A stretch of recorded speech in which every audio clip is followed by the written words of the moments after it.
In Miami Vice's 10th episode, the series finally stops down to pay a little attention to Gina and Trudy, and it is worth the wait.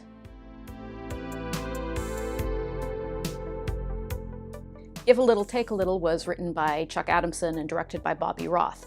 It's the first foray into Miami Vice for both gentlemen, and they do an excellent job. This is the strongest episode we've had yet. It's got two plot lines running parallel to each other that seem unrelated at first, but will dovetail by the end of the episode. In the first plotline, Crockett and Tubbs raid a warehouse filled with amphetamines, which are being guarded by a very nervous young man named Bob Rickert. Rickert is played by Lenny Von Dohlen, who has made a nice career out of playing this kind of fragile character on the verge of nervous collapse. Von Dohlen has worked steadily since the early 80s, but he's probably best known for playing agoraphobic Harold Smith on Twin Peaks. To avoid arrest, Rickert confesses that the amphetamines belong to a dealer named Alvarado, who is played by popular character actor Michael Madsen. I was looking over Madsen's IMDb page trying to decide what he's best known for. Could be Reservoir Dogs, could be Kill Bill, could be Donnie Brasco, and I noticed that he has 294 credits to his name from 1982 to the present. That is the definition of working actor. Crockett and Tubbs bust Alvarado, but his high-profile attorney warns them that he's backed by a great deal of money and will almost certainly beat the rap. The attorney is played by Terry O'Quinn, who of course is very famous for playing John Locke on Lost. He demands to know the name of the confidential informant who tipped Crockett off about Alvarado. When Crockett refuses to divulge Rickert's identity, the judge throws him in jail for 30 days on a contempt charge. Charges against Crockett are dropped when Rickert hears about this and comes forward out of a sense of guilt. In this episode's other plotline, Gina and Trudy go undercover as streetwalkers while wearing some pretty fancy outfits. They're working their way up the sex worker ladder in an attempt to nail a murderous pimp named Ramirez, who is played by Rocky's Burt Young. To get close to Ramirez, they go through one of his associates, Cinco, who runs a burlesque club.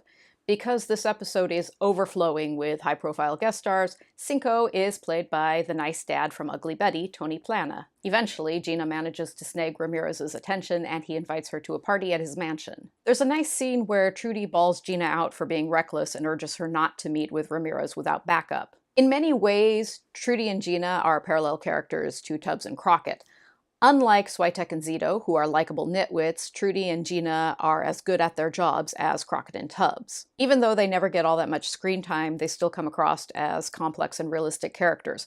Kudos to Sandra Santiago and Olivia Brown for consistently putting in high-quality work. Gina arrives at Ramirez's mansion and finds there's no party. This was all a ruse to force her into sex. To avoid blowing her cover, Gina finds herself with no choice but to sleep with Ramirez. Ramirez suspects Gina is a police informant. He sends Cinco to her apartment to kill her, and Trudy shoots him. When Gina and Trudy arrive at Ramirez's mansion to arrest him, Ramirez grabs a knife and attacks Gina, and Gina shoots and kills him. It ends with Crockett showing up at the crime scene and wordlessly hugging Gina.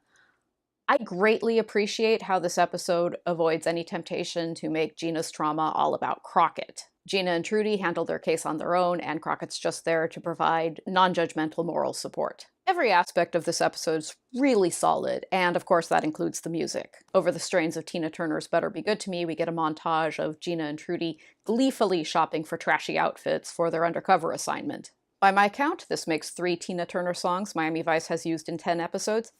That's not a complaint. This episode also features 2 songs written or co-written by Brian Ray. You Want More, co-written and performed by Etta James, and Today's a Beginning, performed by Jill Colucci and Ray. If you've heard either of those 2 songs, it means you've seen this episode, because neither was ever released as a single or appears on an album.